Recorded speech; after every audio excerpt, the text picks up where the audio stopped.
All right, welcome back to the There Will Be Bond podcast. My name's Pete Brooker. Over there is Rob Smith. Hello. Rob, we have the door open to the studio, but you're in the studio for a start. That's pretty cool. I'm back. Yes. After a 2-week hiatus. Was that all it was? Did it seem longer? Shorter. So Vesper's allowed to be on her own this week. Okay, give me a Vesper the cat update. A brief update on Vesper. My cat, who swallowed a stone, had to be operated on and had to be kept in a pen in the house with me administering medication for 2 weeks. You weren't in the pen. I wasn't in the pen, but I had to be at home to administer medication 3 times a day, hence why I had to stay at home. And she's okay now? She's all right. She's all right. She's still got a hole in her neck where they put a feeding tube in, and the scab came off last night, so it's looking a little bit. But I think it's going to be okay. All right, good news. She's still frustrated because she can't go out in the garden, so she's just looking out the windows at all the blackbirds and terrorising them. And she's eyeing up the other stones left in the house. She better not, because I've got no more money left. She can't be doing that nonsense again. She lives to die another day, Rob. She does. Yeah. Bless. Let's hope not any day soon. Well, Vesper's on the mend. That's the main thing. In fact, we've got some. So we're back to normal this week. We've got some listener. Did you see the listener mail about Vesper? I did on YouTube. Yes. Well, anyway, we'll get to that. So yes, make sure you don't forget that one. We are cracking on this week with minutes 121 and 122 of Casino Royale. This is episode 92. We're going to break down the minutes. We've got a load of listener mail, so we're going to crack onto that. Not much news this week, so we'll skip over the news. But first, Rob, have you been up to anything Bondian this week? A couple of things this week. Yes, 2 things. So the first thing was I received in the mail my new On Her Majesty's Secret Service CD, expanded, I should say, CD from La La Land, which everyone's been raving about. Everyone's been going, oh, it's finally arrived. Oh, got to crack it open, got to listen to it. And mine arrived on Saturday. I was very happy, so I've been listening to that. Couldn't wait to pop that on, have a good old listen. And it's been great. So there's a lot of extra stuff, because you remember they did the expanded edition 2003, and they had a lot of extra music there that wasn't in the original release, and now they've expanded even further, and as they always do with La La Land, it's in film order, so it's a wonderful listen. The only small criticism I knew there'd be something I have is that they have what they call source music, right? And for the source music, they've got the music you hear in the skating rink. So you've got. I think there's obviously the song. Do you know how Christmas trees are grown? Sure. They've got that as a separate bit of source music. They haven't got that in the film order with everything else, which really annoys me, because that is in the film and it should be around the point where you hear it in the film. And then they've got a new piece of music we've never heard before, which is a sort of papa type stuff that you hear when they're going around the ice rink. And it's lovely to have that. And again, that's sort of separate on the second CD after everything else, with all the source music. But, right, get this. All on the rest of it, where they've got all the main John Barry music, they've got the guitar music that you hear being played when Bond goes to Draco's birthday party. Do you remember when they're all sat at the ball ring and there's a guy on a guitar? Yeah, and he spins strumming. it round, doesn't he? There's a guy on a guitar strumming while they're sitting. And Diana says, no one would waste this wonderful champagne on a business deal. So that guitar music, they've got that going on in the background. That they've got in the main bulk of the music, even though that's like source music or background music. So I didn't quite understand the logic behind that. It was just annoyed me that those other tracks weren't in the right order. But that's a small, very small niggly Does he thing. spin the guitar around? Like he's playing the guitar. I don't think he spins it I'm thinking round. of Back to the Future 3 or something. Yeah, he doesn't spin it round. And he sat at the side of the table just playing the guitar. Before Alex Lamas writes in and says... Yeah. No, he said you see him playing, and the limp sat there. You know the scene. They all sat around the table. Yeah. Happy birthday, Papa. Yeah. So do you listen to music when you're cooking, when you're having a bath, when you're just about to go to bed? You know, I usually listen to it so if it's on a CD like this, I have to listen to it where there's a CD player. Obviously, I don't have a portable CD player. So I listen to it when I'm cooking, when I'm preparing food. I listen to it maybe in the morning when I'm emptying a dishwasher. I listen to it before I go to bed. So you don't dedicate time to No, listen I've to got a this? CD player in my bedroom as well. I've got one in the kitchen, one in the bedroom, and one in my office. And I've got the Blu-ray player in the living room, which plays CDs. I was hoping you would probably dedicate some time, like some special time to this. I think the music of Bond Boys would. I think Well, I they would. lead a busy they'd life, take, Pete. I've they'd lead a take busy the life. phone off the hook. Yeah, well, you know. They would shut down the laptop. But yeah, so I certainly did put aside some time to listen to that while I cooked my roast on Sunday. All right. Okay. Yeah. Very good. And then the second Bondian thing this week God! All right. that's happened. Crikey, blimey. So I had a drink last week with some old Shocking. colleagues Yep, very good. in London. And I discovered from one of my old colleagues that his grandfather was offered the role of Bond before Connery. And he turned it down. I was like, what? Really? He said, yeah. I said, so what was your grandfather's name? He said, Michael Craig. And then he got him up on IMDb and he showed him to me. And he's still alive. He was born in 1929.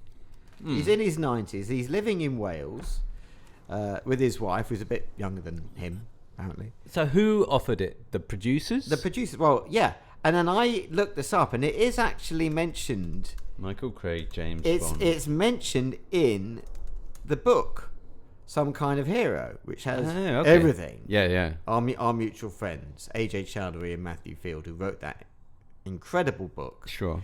And I've looked it up in the index. Sure enough, there he is, Michael Craig. And you go and it says that Michael Craig was suggested by Harry Saltzman. I'm looking him up right now on Facebook. Suggested by Harry Saltzman. And apparently, all it says is he was suggested by Harry Saltzman. There's nothing else in there about it. And I heard it from the family directly. He turned it down because he didn't trust the producers. Wow. So I'm assuming he regretted that decision later on. Yeah, He didn't expand on that. But he was actually a very well-known actor at the time who was employed by Rank. And he was in a lot of those Rank doctor films and that sort of thing in the 1950s, late 50s, early 60s. So he was hot money at that time. Right. And if you look at the picture of him, you've got him up now. Yeah, no, He's got the look. He's got the look. He could have. He's got a Bond. wonderful side parting. Remember when side partings were really a thing? They still are. I don't know if you do see as many. They still are. You think? Yeah, definitely. I don't but know. he's got quite a rugged look. He's not a pretty boy. He's a good-looking guy. So I think he could have made a good Bond. So that was very interesting. Wow. So that was my second Bondian thing this week. Is he worthy of an autograph, do you think? Because I'm looking up on Facebook and Yes. people have got his autograph. Yes, he is. He's a well-known actor. He's done a lot of good stuff. He's a leading man from that era. He's done a lot of good films. So yeah, no, absolutely. I think he was nominated for an Oscar actually for Best Supporting Actor. Really? Yeah, he was. Yeah, Okay. Yeah. Well, why don't you fiddle through IMDb furiously like you are doing Yeah. now? Oh, he's writing as well. He wrote a screenplay. Oscar nominee for Best Writing, Story and Screenplay Okay. for The Angry Silence, Never heard of it. 1960. Well, we should get him on the podcast. And he won a BAFTA for Best Actor in for Sea of Sand, 1958. All right, great.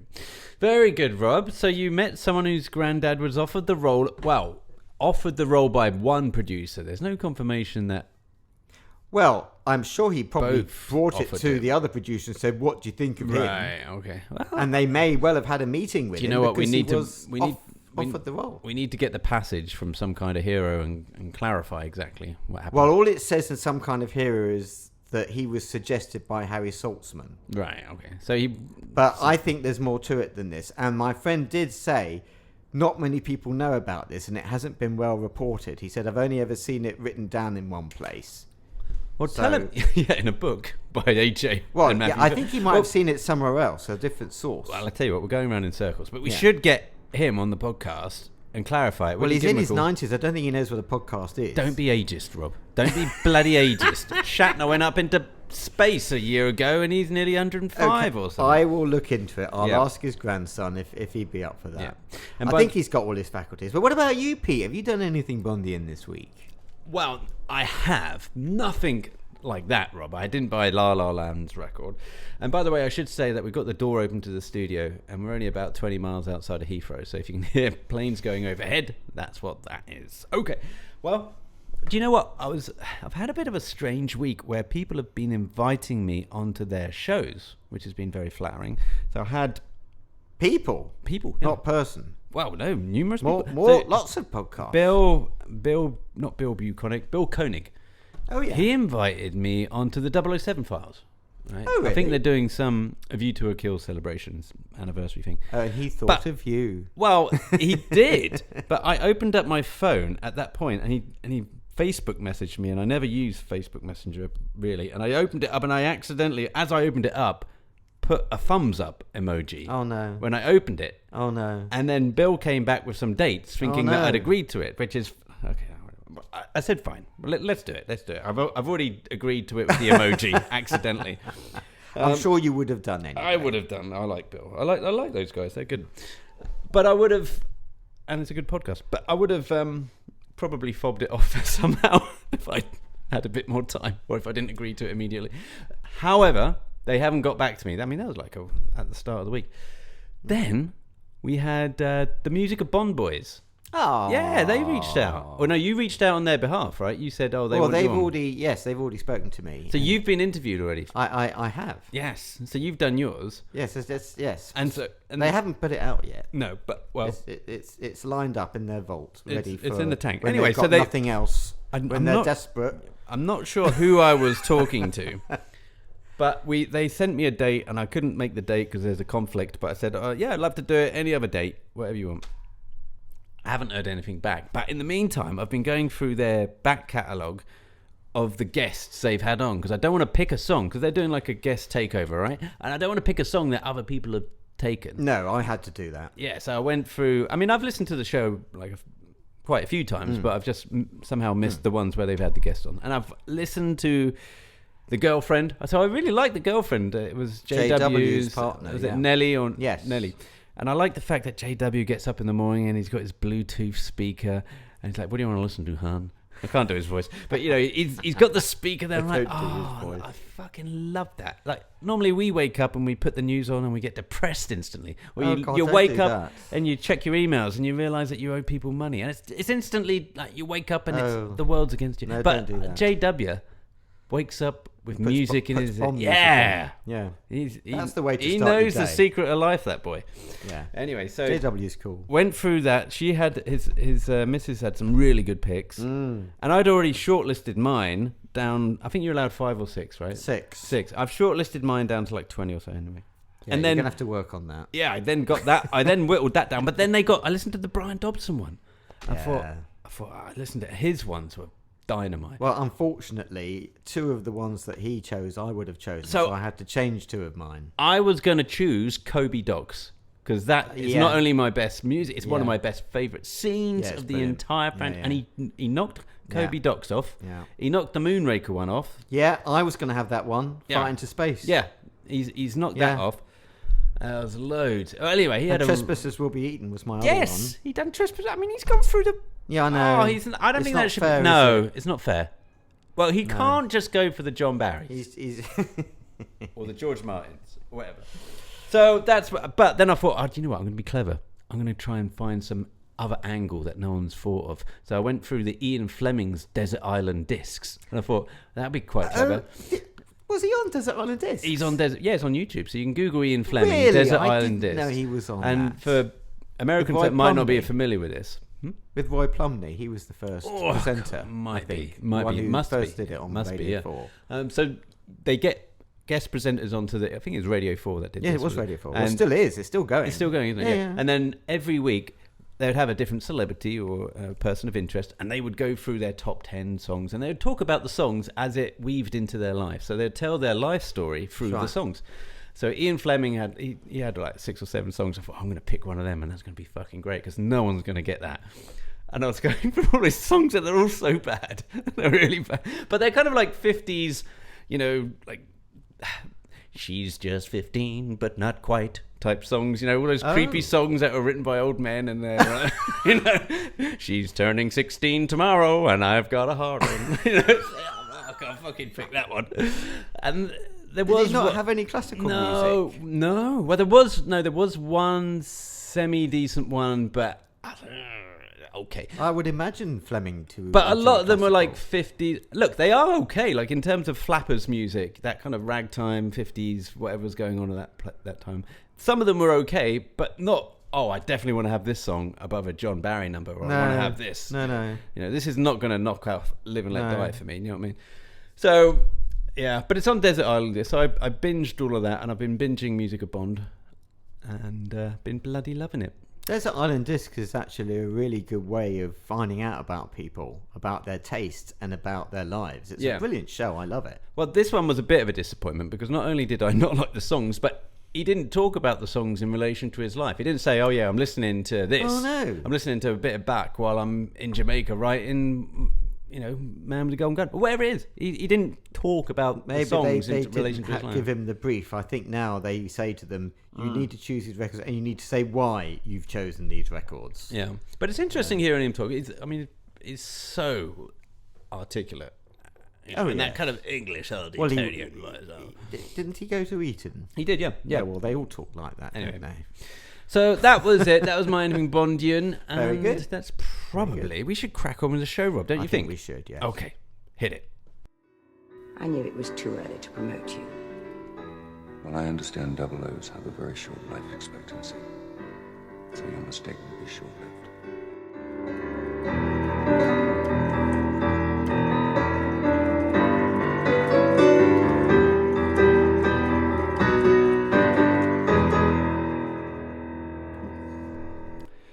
Okay, Rob. Wow. It's been a minute. But where did we leave it? So I think they were kissing last time we saw them. Yeah. And how about that? Right on the 2-hour mark, right? Yeah. Right smack bang on the 2-hour mark. So they're still in like the recuperation clinic and they're having that little chat and they finish with Mr. Mendel and she's betrayed him and sat with her head in her hand and then they're having that little chat. And here we go. Here we go.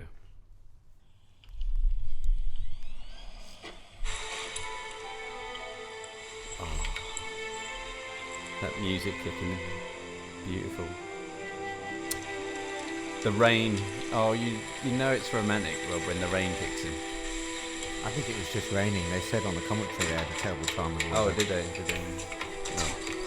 Oh. Rampant movie-making sex. Here we go. Frantically kicks off the flip-flops. She's done this before. Oh, I want to talk about that. Ooh, I bet you do. Yeah. Oh, Rob. That's what you do, is it? You roll out, fall off the bed. Well, kick the flip-flops off first. Well, Rob. Oh, there he comes out. Let's see. God, he looks so Again. good, doesn't he? Yeah. Mops himself down. In his speedos. Funny short things.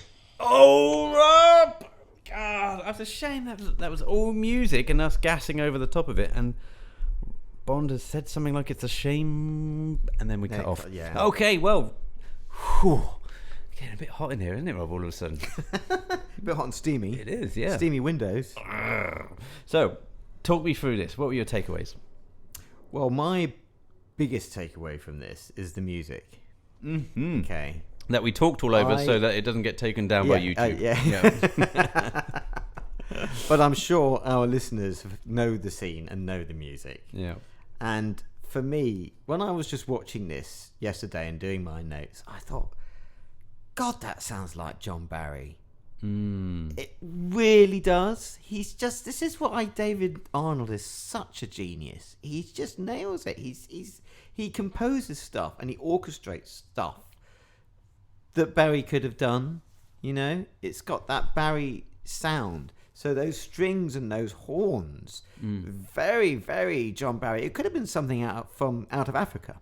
Well, he can write a good melody, Arnold, can't he? Yeah, which exactly could be contested as to whether Zimmer and the guy before him, Newman. Thank you. Yeah, I mean, yes, absolutely, I agree. 100% with you. Like very percussive, great mood and ambient. These guys but are, not necessarily melodic. Yes, which is what John Barry was all about. So the music kicks ass. I wonder if this is Arnold's favourite. I should have asked him if it was when I had dinner with him. You should have done. Maybe I'm sure there'll be another opportunity, but Hope so. but it just screams John Barry to me. That it really does. That particularly the orchestration and the rousing strings, and then the horns, and then when he comes out of the water and he sits on the beach with her, and just the last note. It's like, God, that sounds. And because it sounds like John Barry, it sounds like Bond. You know, Good point. Yeah, it sounds like Bond, and it's just wonderful. I love it so much. It's just, and that's the thing about music, because it adds narrative, doesn't it? Music's a wonderful thing. It's an unspoken emotion that you can really feel when you're making your roast dinners. It's the Well, only yeah, time you but listen to I it. mean, music is emotion, and it enhances the narrative in all films. You know, all films, and so yeah, it's very, very important ingredient. And when they get it right, like they do here, it's fucking good. Did you pick this for the music of Bond selection? No, I didn't. No. Did you No. pick There's anything this- from Casino Royale? No. No. There's six tracks. You know, I love Barry. I love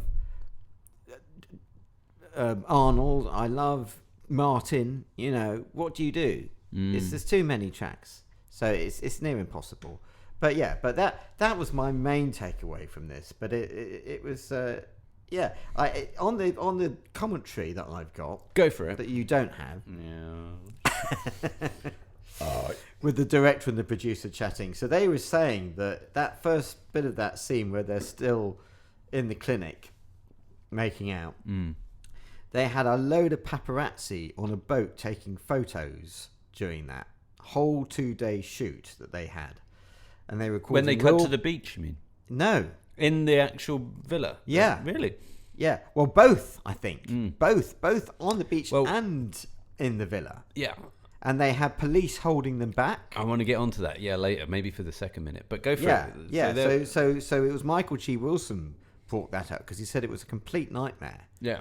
trying to hold them back, and they had some sort of camouflage going on up the hill. A Right. guy with camouflage to try and block what was being filmed and stuff.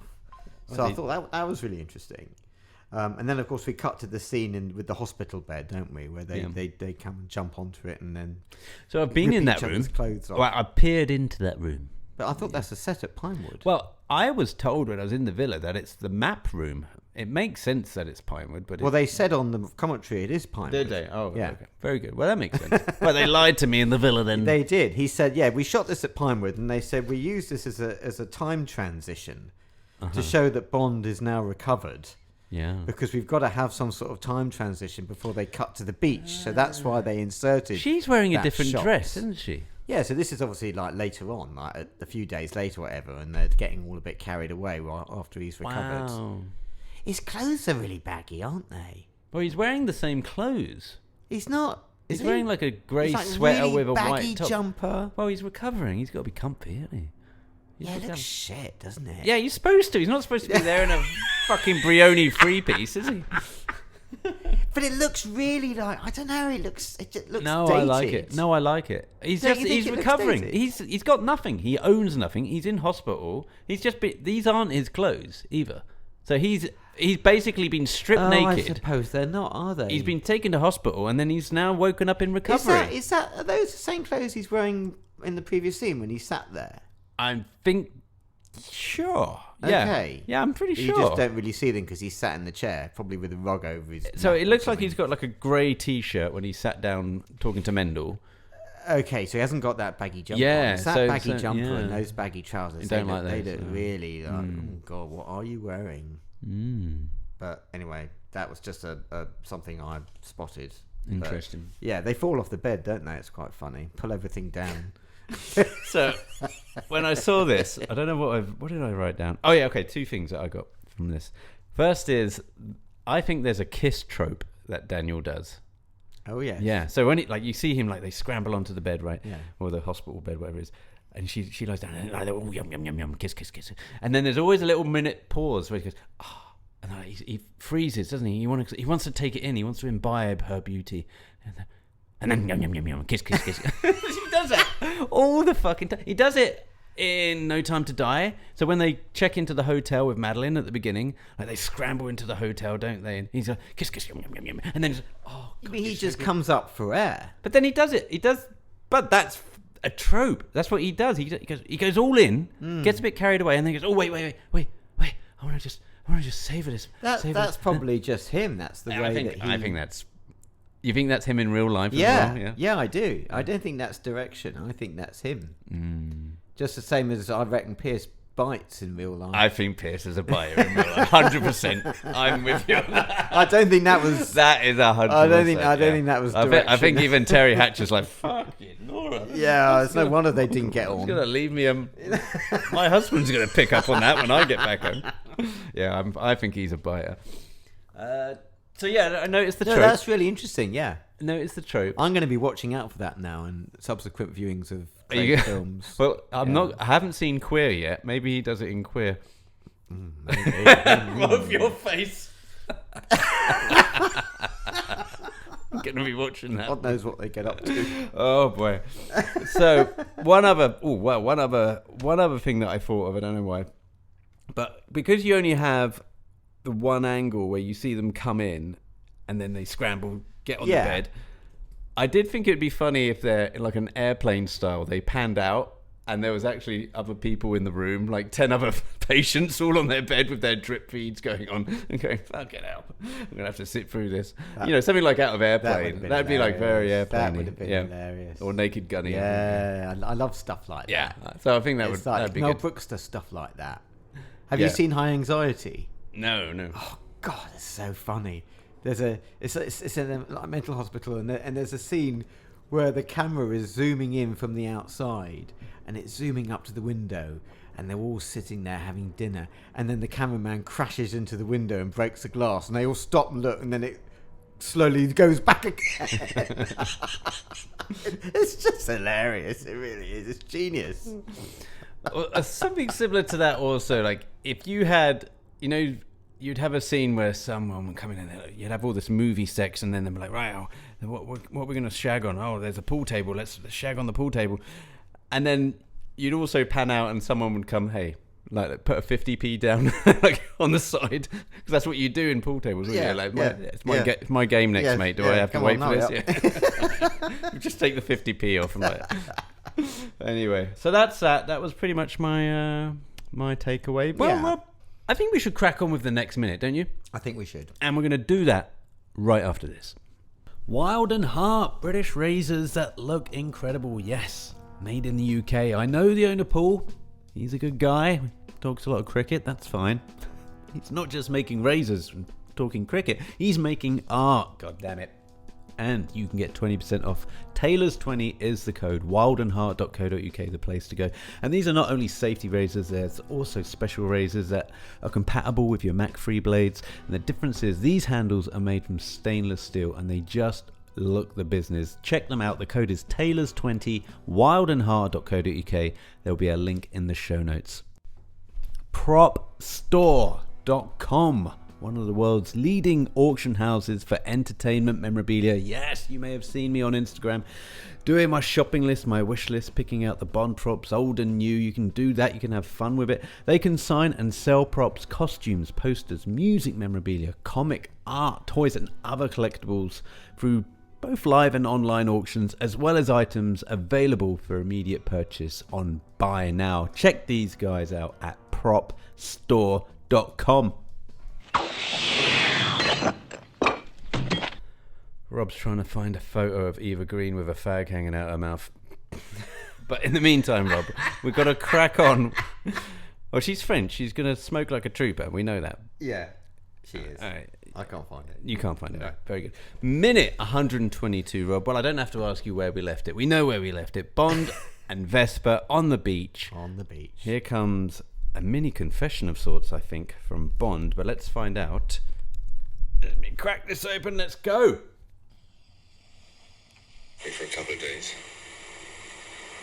She'll be too busy sweating Mathis. Mathis? Remember I told you about his sheep's towel? Well, Mathis told his sheep. That's how he wiped me out. Same goes for the implant. I'm too sorry about losing that. I can't believe it. Well, did I? I thought he had my back. But there you go. Listen then. Does everyone have a towel? Yes. Everyone. Everyone except you. Oh. I wonder if that's why I love you. Oh, Rob. You love me. Enough to quit and float around the world with you until one of us has to find an honest job. Oh. But I think that's going to have to be you because I know I... Oh, Rob! He's about to tell her she's got to be the main breadwinner. Oh, wow. What do you think of that? You've been on your phone the whole minute, haven't you? You've been trying to find that photo, haven't Yeah, you? yeah. It's Majesty's all over again, basically, isn't it? Yeah. He's declared his undying love. So, which he does in Majesty. He says, "I love you," in the Majesty's Secret Service, doesn't he? I love you, Trace. I love you. Yeah. In the barn, right? I'll never find another girl like you. Will you marry me? You know, I think that's the only other time you hear him say those words, "I love you," and we hear them again here. He says it in You Only Live Twice. Oh, don't count that for Christ's sake. That's just How do you feel about me? I love you. And he got married, of course, but we don't count that either. But do you know what I mean? It's like, oh, this is serious shit, you know. This is like, oh, and that's. I mean, we touched on this last week, didn't we? Because I said that Mickey G said, as soon as he says "I love you," we know that it's curtains for her. So, and he says, you know, he's gonna have to change his job, and he says that in Majesty's as well. I'll have to find something else to do. He says in Majesty's, doesn't he, in the barn? So it's a very similar scene to that one in the barn. So he doesn't tell Madeline that he loves her. Does he not? Don't think so. We need to investigate that. Yeah, he probably did. We need to investigate that. Anyway, so I feel like he's going all in, isn't he?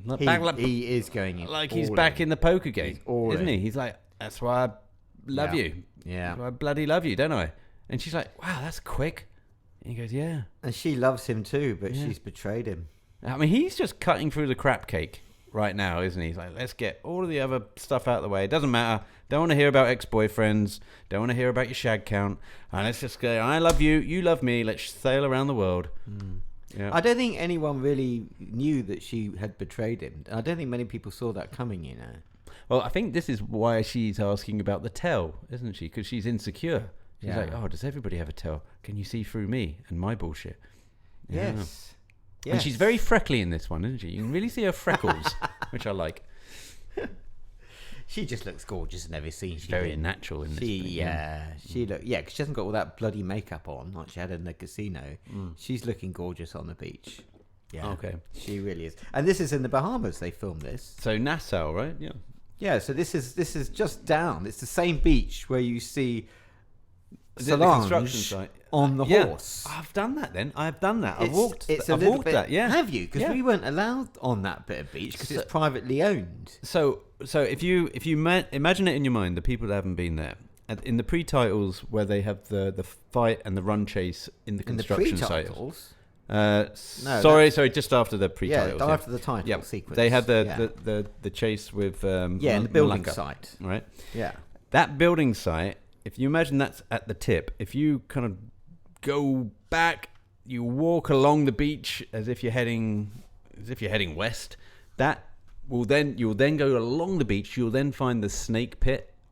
Yes, I've been to the snake pit. Yep. So you find the snake pit and the was it a meerkat that's fighting? Yeah.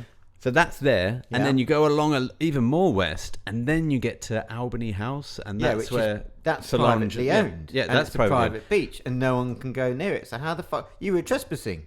No, I think so. I think that was probably filmed between Albany House and the snake pit, because there's enough of beach going on there. Oh, right. So that's where you've walked. Yeah, I've walked that. I've walked down to Albany House. And then had to stop. Yes, because too many signs. We couldn't go anywhere near Albany House when we did our trip with Martin Mulder, which was a real shame. So Zawinski got in with his group, didn't he? Yeah, well, just because of like 3 people. but they're not going to take 50 people there. Wow. Well, good for him. It's still a big deal. So they filmed that a little bit further on. Anyway. But he said, the director on my commentary, that it's meant to be in Europe, and they were going to film this in Italy. Right. But then they discovered that the beaches were nicer in the Bahamas. Right. So they ended up having to film it in the Bahamas, and he had to find a tree that looked European on that stretch of beach, and he found one. He's like, right, this is it. This is where we film. He said the colour of the sea might have given it away a little bit, but they tried to change that if they could to make it look European. Right. But yeah, I thought that was interesting. That is interesting. So I heard a couple of things about this scene, and you alluded it in the last minute, that there was a lot of paparazzi around. Yes, there was. And I think one guy even buried himself in the sand. Right, I didn't know that. And got like so if you go on thunderballs.org, you can see all these behind the scenes photos of them like preparing for this scene. Right. And I think it was because of this guy who'd buried himself in the sand and got these photos. Oh my God. Now I've got a little story for you here, Rob. I actually had those photos in my hand at one point. Really? Sure did. Yeah, sure did. So okay, something happened, I think about 6 years ago. It was a while ago. There was a competition on the Band Experience. David was doing a giveaway. And I can't remember how I won, but I won a jacket. It was the No Time to Die garage jacket. Anyway, I won it in this little giveaway he was doing. Turned out it wasn't such a giveaway. And I hope David doesn't mind me mentioning this. It was a long time ago. But apparently the brand didn't want to give away the whole jacket. They only wanted to give away like half the jacket. What? No, they only had half the money for the jacket, and then whoever won had to front the other half. Oh, I see what you mean. So you're paying half price, basically. Something like that. But David said, "Look, don't worry about it. I'll clear the bill and I'll pay for it and I'll send it." And he did. Right, so it was very sweet of him, and I got a jacket out. I thought you meant they were going to give you half a jacket. Like, well, that could have been. Look, had David not stepped in, I could have just got one sleeve and one yoke. Just get a pair of scissors. A couple of fucking buttons and say go for it. It's a new look. Anyway, I get the whole jacket. It's very nice. And Craig, I really need to thank David for this. I'm thinking, what can I get him? What do you get the man that's got everything, right? So I started to Google random shit, James Bond-wise, on the net.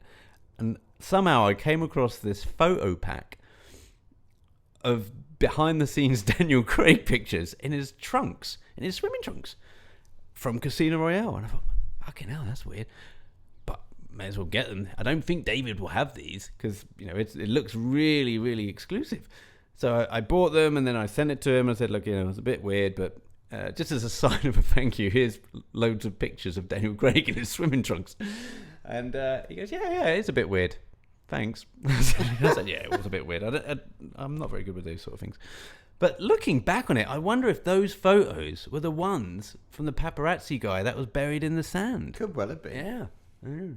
Unless they are official stills. They could have been. No, taken because by the official stills. I don't think they were, because they looked really paparazzi, like long lensy types. Oh, really? Yeah. Oh, well, then I'm sure they were. Anyway, I'm sure Interesting. David won't mind me telling stories out of school on that one. And the shorts. Yeah. Also. What's going on with those then? Well, he's not in his budgie smugglers anymore that we saw earlier in the film. He's got a little bit more material on these, but they're still pretty brief. I've just got a news flash. Ozzy Osbourne has just died. Oh no! Surrounded by love, he said. Oh, yeah. Anyway, how old? 76. Oh, that's not that old, really. Well, considering the life he led, I think if you died before you were 85, I'd ask for a refund. From who? Him upstairs. Oh, I see. I'd put a complaint in. Let's get back to it. So these shorts, I don't think the actual brand has been found. Someone's going to write in and correct me. Oh, really? I believe they're still La Perla, which are the blue ones that he wears earlier in Albany House when Solange comes along. The on budgie horse. smugglers. Yeah, the budgie smugglers. So I think they're the same brand, but I don't think they've been confirmed, and they're not out there. Oh, I'm sure really? someone's going to tell me Can't buy they them. are out there. I have them, and they're readily available. You idiot. But if anyone does, then write in and... would you wear them? Of course I wouldn't. Fucking dumb.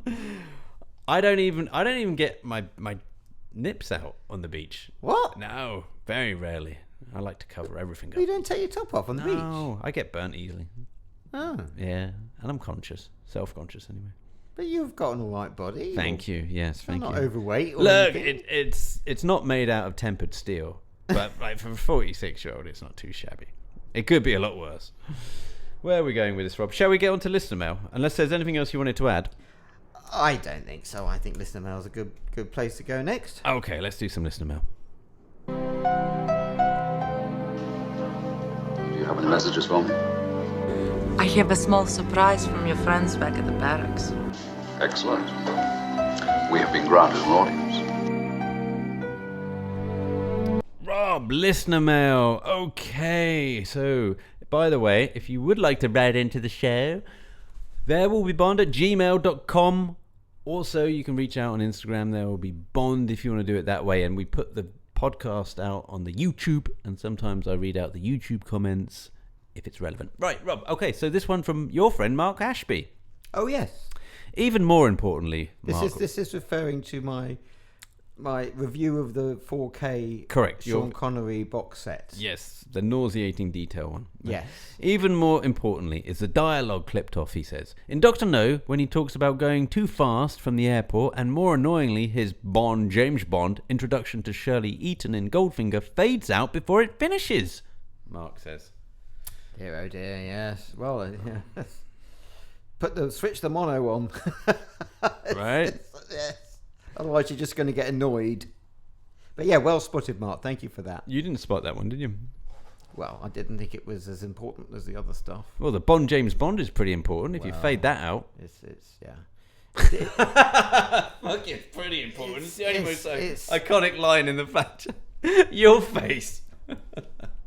Rob, all right, I've got to be nice. I've written it down. Be nice Yes. to Rob. I'm going to underline it. But Yes, there's so many things to get through, and you'd bore people if you spent a whole hour on all these things. Well, shall we get to the next one about that? Because there was some other listener mail.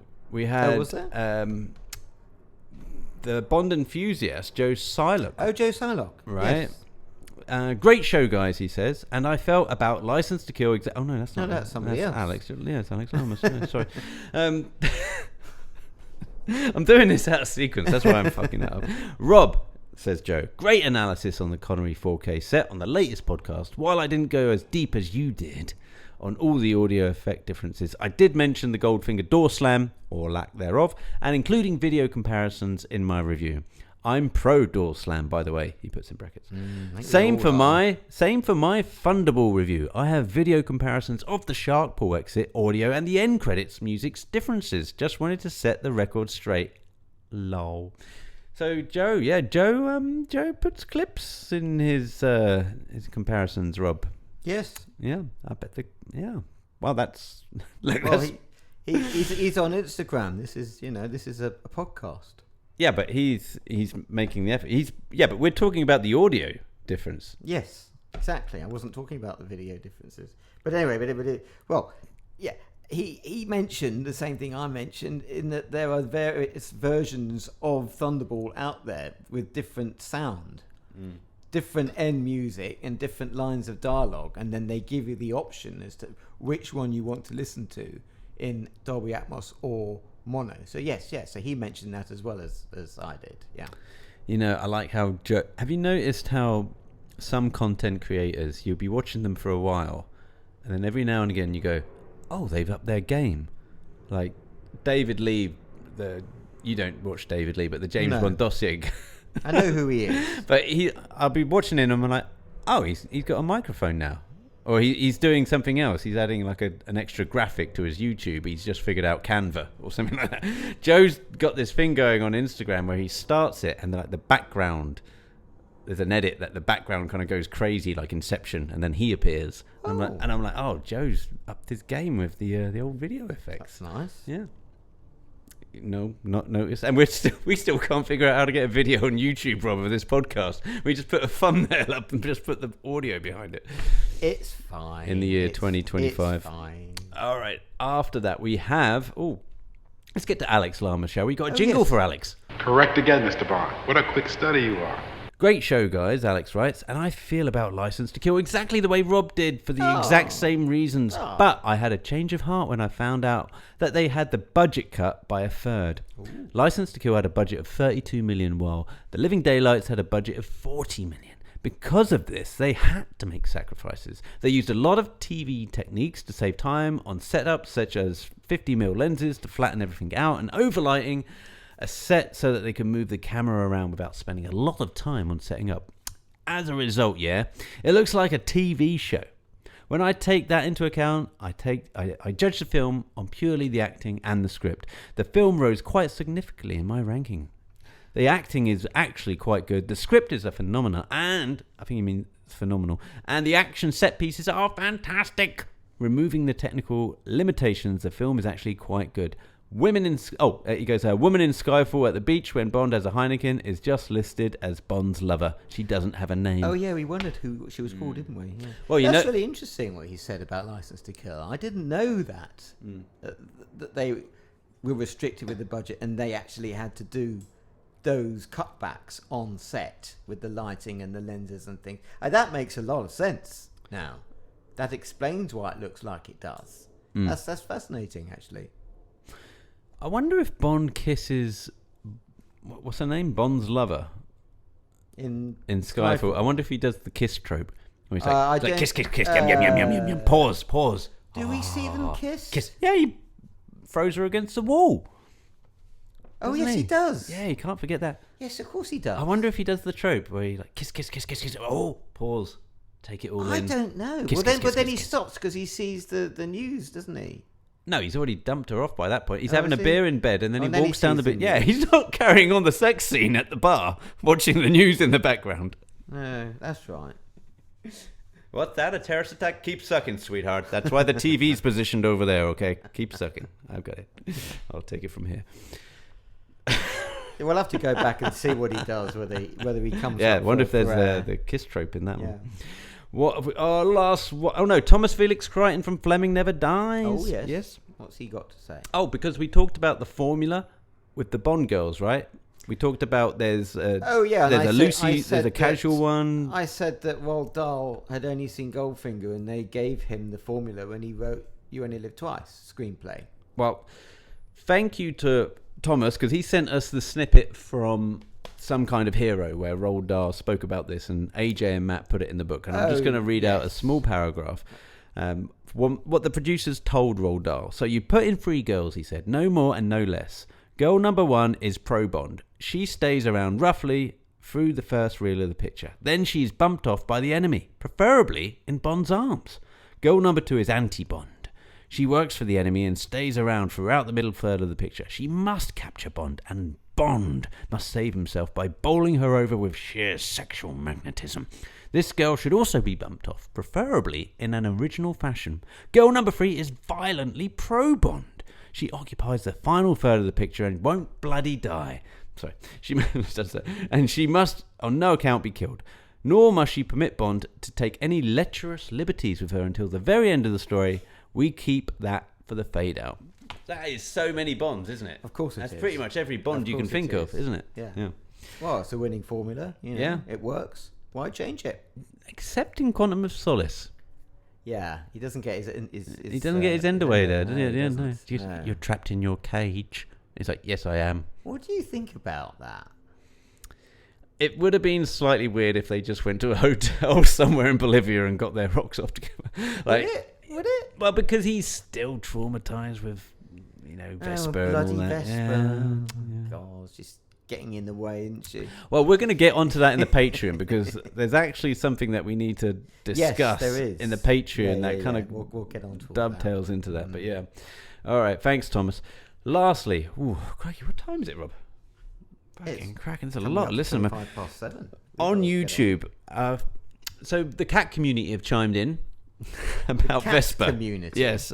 This from Andreas Newberg. Vesper is in my cat. Yes. Not Vesper, the character in Casino Royale. Vesper, your cat. So Vespers. alluding to, because I said your cat is dumb for swallowing a stone. Yes, you're very rude, you. No, you're very it's rude. True. It's true. She's not dumb. So my friend Anna or Andy, whoever Oh, you runs know the this account. person? Yes, of course I know him very well. Oh, okay. I thought it was just In a random defense of person. poor smart Vesper, cats ingesting non-food items such as pebbles, sand or fabrics is not uncommon. Leo, which is their former cat, loved shoelaces. Trixie, another former cat, craved brush bristles or sewing threads. Our girls, current girls, still alive, once ate clumping cat litter. They being Russian blues, have a high IQ, of course. Vets call that picker. She might just have been momentarily bored, as in why our Vesper is eating stones. The good news is that some cats grow out of these strange cravings. Hope she will be on the mend soon. Yeah, I still think that it must have been attached to some animal she ate. I don't think she's going around eating gravel. I bloody hope not, because I haven't got any more money if she does it again. Oh, what would you'd have to sell something off? Maybe a kidney. Well, Is that still what a thing? do I sell? I'm not selling any of the cars. I'd have to start paying Really? capital gains tax if I start selling assets. All right, but we don't need to go that deep into your finances, but it's interesting that you're not going to sacrifice any of the cars over Vespa. Oh, Well, at least she knows where she I stands. don't want to think about it. They're all the family, you know. Oh, Yeah. weird. Okay, so Rob, somebody bought a map this week. Yes, they did. Fantastic. Who The was that? The London Bond map still for sale. Stefan Brandis and someone called A.M. Lee Ah, bought a map. So thank you. You get a thank you from M. Oh, thank you, 007. And Rob, I saw the designs. Oh, how about I show you? I can show you right here. Oh, yeah. I can get a live reaction. This is the design for the new London for the Bond new map. London Bond map. Oh, but This is the one that shows you where the river chase took place. Yeah. In the World Is Not Enough, oh, right? do you know what? Darn it, I've got an old draft. Oh. I'll tell you what, I'll show you the old draft. Next week, I'll show you a new draft. Here we go. There we go. That's the old that's draft. good. Yeah, do you like that? Yeah, I do. Yeah. So you can, the photos will go in there. Yeah. Yeah. That's nice. Yeah, what do you think? You got the text. Oh, do you like that? I do. Yeah? That's really is. And it's nice because you can see it's foldable. Yeah. Yeah, it's going to be a lot And that's- smaller than the other map. That It'll is be- really useful when you're doing this sort of thing. Yeah, you don't want have anything to keep huge. looking at your bloody phone. Or taking one of those big bloody Martin Mulder books around with you. No, and the thing is, you want to be using your phone. Sorry, I do like you, Martin. Well, no, I have to photocopy that. Yeah, right. And then put it in, or just take a picture on my phone to look at it. But then you're going to be looking at that on your phone, and then you've got to come out of it to take a photograph. That's So why the map is going to be great. It's really handy to have an old school paper map, just Yeah. a small foldable one for this sort of thing. Right. It's perfect. Exactly. I just thought you don't need to photocopy anything from Martin Mulder's book because you'll be there with Martin next to you on pretty much every journey Well, that you yes, do. Right? but if you want to go prepared, you Yes, very good. Okay, so that is it. Rob, you and I are going to do a Patreon show now. know. We are indeed. Patreon number 20. We're putting these in the bank, aren't they? You can sign up. It's, what, $5 a month? Something like that? Something like that. Yeah, you get a free show. You get early access to this show as well. You do. And early access to the YouTube. And you get the newsletter. That's right. You get the Every weekly newsletter now. All the Bondian news goes out on the Patreon newsletter. So there will be more Bond. We'll be leaving links in the show notes to that. Until next time. Ciao.